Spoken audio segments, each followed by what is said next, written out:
The Street Fighter franchise has brought many fantastic games to the table, from the classic chronological entries and their many iterations, to the awesome alpha games and even the underrated EX series. But as brilliant as some of these fighting games are, not every Street Fighter game has been the cream of the crop, and in fact, at times, some have been downright terrible. So with this said, let's take a little trip down memory lane so we can take a look at the weakest link in this Versus Fighters legacy, as we look at the abominations that were the video games based on the live action movie. Hello ladies and gentlemen, Big Daddy Top Hat here. This is the worst Street Fighter ever. Yeah!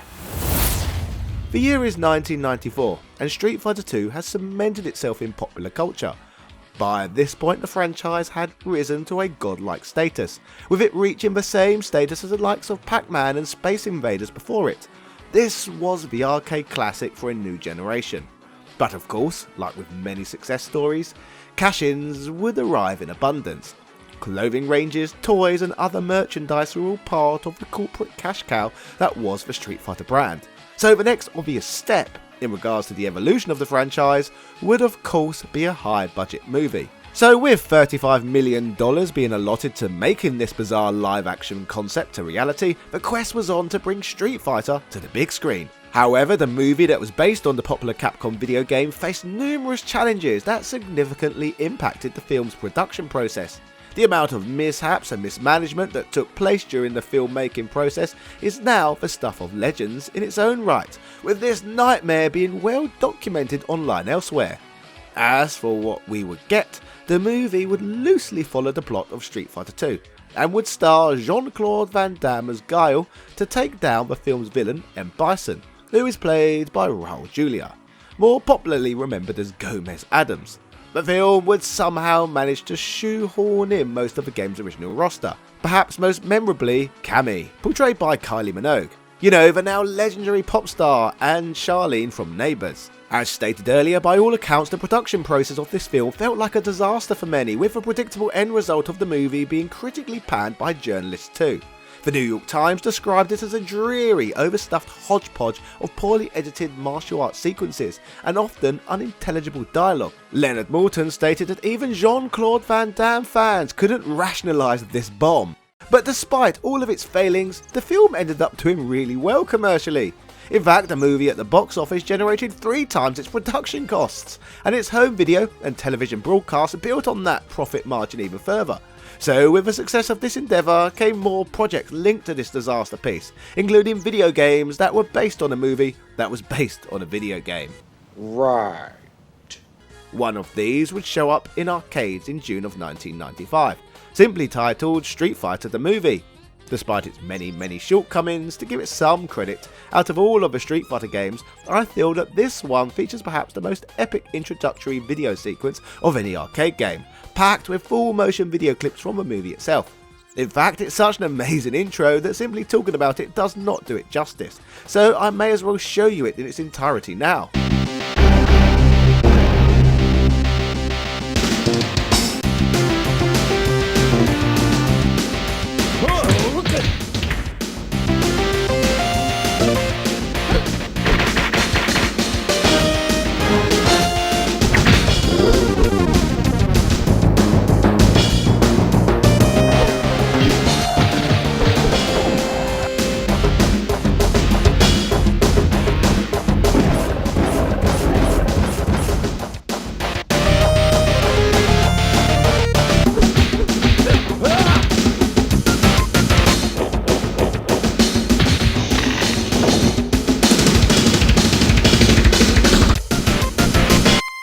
Wow, from the full motion video to the gameplay clips to the classic Street Fighter 2 music in that introduction, every element composed within that sequence was good enough to make anyone part with their hard-earned coinage, in my opinion. Also, how hilarious is it that all we got for Sagat's intro was seeing him punched in the face, the poor bugger.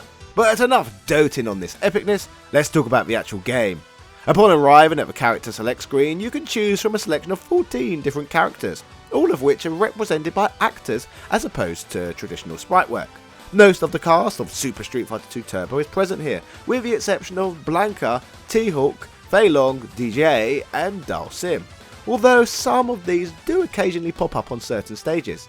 In regards to these missing characters, they were at one point planned to be in the game. However, due to time constraints, some characters featured in the movie were unfortunately left out. In a historical moment, it's worth noting that this was the first fighting game in history that featured Akuma as a readily available playable character, as opposed to a secret character like seen in X-Men Children of the Atom and Super Street Fighter 2 Turbo previously. Rather quirkily, the game also introduced us to two brand new roster members who appeared as characters in the movie. Firstly, Blade, a member of Bison's Shock Troop in the movie, who has several Shock Trooper palette swaps, each with their own names. Secondly, Sawada, a character who was Guile's right-hand man in the production. Interestingly, at one point he was rumoured to become the real-life face of Capcom, and an action hero for a later Capcom movie. However, sadly, this never actually came to fruition. Reflecting on the roster itself, at first glance it is easy to identify a departure from the norm in this series. Gone was the beautiful sprite work, replaced by digitised images for the game's characters. This significant change in art direction aimed to make the game look more like a movie, so the developers could include the film's actors in some way. With this game that looks like a Mortal Kombat ripoff, interestingly, this one wasn't developed in Japan by Capcom like with other Street Fighter games that had seen releases in arcades, but it was instead developed by the Chicago-based company Incredible Technologies. In contrast to other Street Fighter series iterations, the game did not run on traditional Capcom system arcade boards, but on Incredible Technologies' 32-bit onboard system. Polygon.com in recent years have managed to catch up with staff who worked at both Capcom and Incredible Technologies during the production of this game, with Katsuya Akitomo, an artist, advisor and translator from Capcom of Japan, stating the game went into production due to the leader of Capcom, Kenzo Tsuchimoto, being a big movie fan, with it being a dream come true that a Capcom game was able to become a movie. Akitomo outlines that Tsuchimoto wanted a game for the movie, even though Capcom Japan executive producer Yoshiki Okamoto and illustration group head Akira Yasuda probably didn't think it would be very financially successful. They realised it was extremely important to Tsuchimoto, so they probably had no choice but to go along with it. The senior vice president of Capcom USA from the time, Joe Morikai, adds that Capcom didn't really want to do it in Japan, so we took it over here and went to Incredible Technologies. Those working at Incredible Technologies, Elaine Hodgson, president and CEO of the company, and Ralph Melgoza, the game's art director, both feel Capcom turned to them due to Capcom wanting to compete with Mortal Kombat and build on their American appeal. The character animations in this game consisted of 600 to 800 digitised frames, featuring an impressive 256 colour palettes. This was a substantial technical improvement from the 16 colours found in previous Capcom arcade system-based Street Fighter games, and even more than the 64 colours featured in Mortal Kombat, the known king of digitised animations at the time. While the core of the game is a standard 2D fighter, other gameplay elements differ from previous entries in the Street Fighter series. There is a heavier focus on air combat, allowing players to continuously attack opponents while they remain airborne, almost in a juggling-like manner. Many characters have brand new special moves unique to this game, and some gain the ability to reflect projectile attacks, such as the Hadouken or Sonic Boom. Grappling attacks were also altered, giving players the opportunity to escape opponent throws and perform counter throws. Even counter throws could be countered. Building on this, the game introduced a mechanic known as interrupt moves, which were possible when the fighter's HP were low, allowing players to perform a comeback attack after successfully blocking an opponent's move. Speaking of which, this feature is similar to alpha counters and ultra combos that would appear in later entries in the series.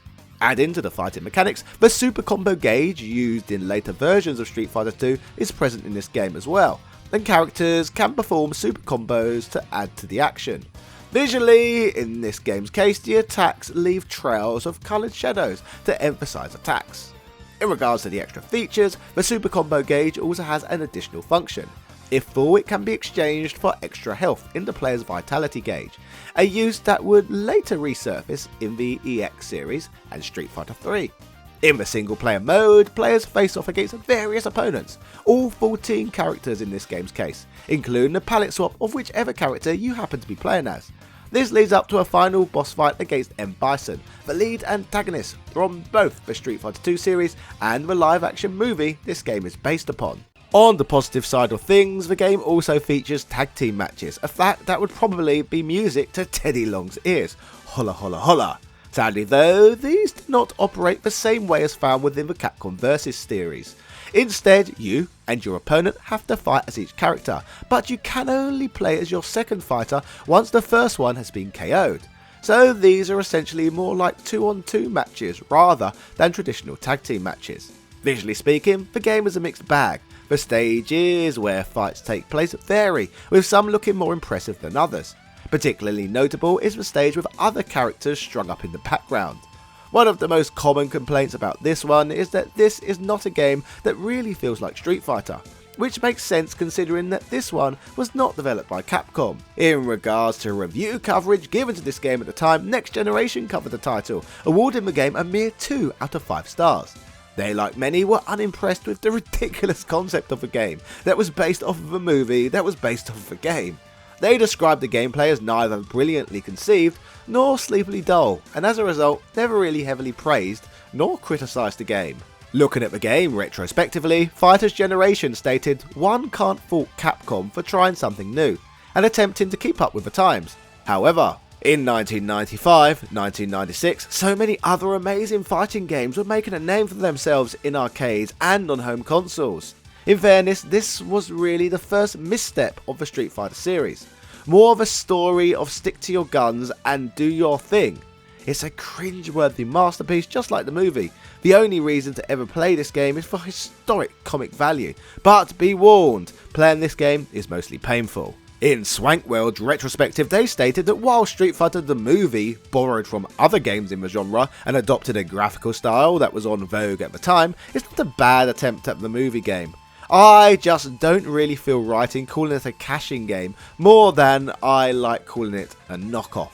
To summarise, as you can see, this arcade game is far from popular, and as a result, I do not believe many people even realise this title exists, particularly when you take into account that the home console versions of Street Fighter the movie are entirely different games, rather than ports like many would expect from a Street Fighter title. Sadly, the game that appeared in homes was much worse than what could be found in arcades, so let's dig into exploring this abomination in more detail. This crappy console game was released across 2 formats, the Sony PlayStation and the Sega Saturn, with both versions seen released in Japan and North America in August of 1995, with European releases appearing the following month. Unlike the arcade version of the game, this title would, in fact, be developed by Capcom themselves, and has the dubious honour to serve as one of the Sony PlayStation's launch titles in North America. The same digitised images of the films cast in the previous game make a return, however, were processed differently from the arcade version. Speaking of change, the stages are completely different from the ones found in the arcade, and since the game was developed by Capcom, the combat system in this one is much closer to that of which was found in Super Street Fighter II Turbo. This means that special moves and super combos from Super Street Fighter II Turbo are back, and in addition, characters can now perform extra attacks known as super special moves, which function much in the same way as EX moves from the Darkstalkers series. 4 play modes are present this time around, most interestingly Movie Battle Mode, a mode where you can play the game as Guile and follow the plot of the movie in a quest to defeat Bison. As you progress through display mode, you can select from branching paths of certain fights. This helps determine how quickly you can make it to Bison himself. In terms of the fighting game's roster, there are some differences from that of the game's arcade counterpart. Sawada makes a return, for example, however he features completely different special moves in this iteration. The other new character, Blade, along with his various Bison Trooper palette swaps, is completely absent this time around, and Akuma is no longer selectable and instead once again reprises his traditional role as a secret character hidden within the game. Further to this, DJ and Blanca, who were missing from the arcade game, finally arrive on the scene, meaning T-Hawk and Dhalsim are the only 2 characters from Street Fighter II that are not present. This game would go on to receive a similar response from journalists as that of the arcade game, and as a result would receive a mixture of average to negative reviews. Sega Saturn magazine, for example, complained about the game featuring excessive slowdown, and even speculated if it was not a conversion of the arcade game of the same name, but simply a rehashed pool of Super Street Fighter 2 Turbo with digitised graphics. Electronic Gaming Monthly was displeased with the controls but liked the full motion video and overall gameplay mechanics. Like many people today, there was even some confusion with reviewers of the time believing that the console game was a port of a game that appeared in the arcades a few months earlier, confusing even more people in the process. GamePro hated the console game, slating its slow and choppy animation, weak battle voices, unpredictable frame redraw, and the quick recovery time of fighters, saying this results in a wait and strike defensive game rather than a true competitive street fight. The publication Maximum also thought the game was poor, condemning the game's frame rate while claiming the game was just Super Street Fighter 2 Turbo with digitised graphics. They went on to say the fluid, instinctual response of the previous Street Fighter games seems to have been lost, and with it, any real compulsion to play.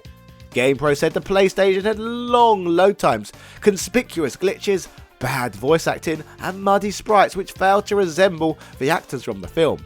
The only report to put somewhat of a positive spin on the game was Next Generation magazine, who heavily praised the Saturn game for its large array of characters and play modes. They even went as far as to say that the game looked and played great. Although, hilariously, another reviewer from the same publication chastised the PlayStation version, stating it is one of the worst launch games for the PlayStation that will be largely remembered for being an abject embarrassment. Looking at both of these games, if you play the arcade game and are wanting a good Street Fighter experience, then you are not going to find it when playing that one. However, as a standalone fighter, I guess it has some decent, ironic meme style appeal that might entice you to check it out.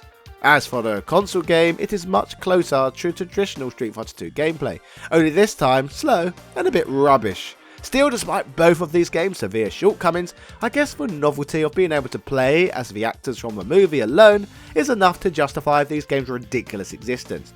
Personally, I am just still a bit angry that we never received Super Mario Bros. The movie, the full motion video game, for Philips CDI. How tremendously cursed would that have been? What the hell is even that? So to revisit a statement I made at the beginning of this video, where I called these awful, are these games really that awful? Well, yes, they are really that awful, if you are looking for a good traditional Street Fighter experience, that is. But at least these are something to have a chuckle about. The absurdity of their existence is something that should be celebrated. For now, Street Fighter the movie the game remains an odd footnote in gaming history. But an odd footnote in gaming history that I'm certainly very pleased exists. So, anyway, if you enjoyed watching my video on this oddity, then subscribe and check out my video looking at the arguably equally weird Street Fighter EX. Yeah, cheerio.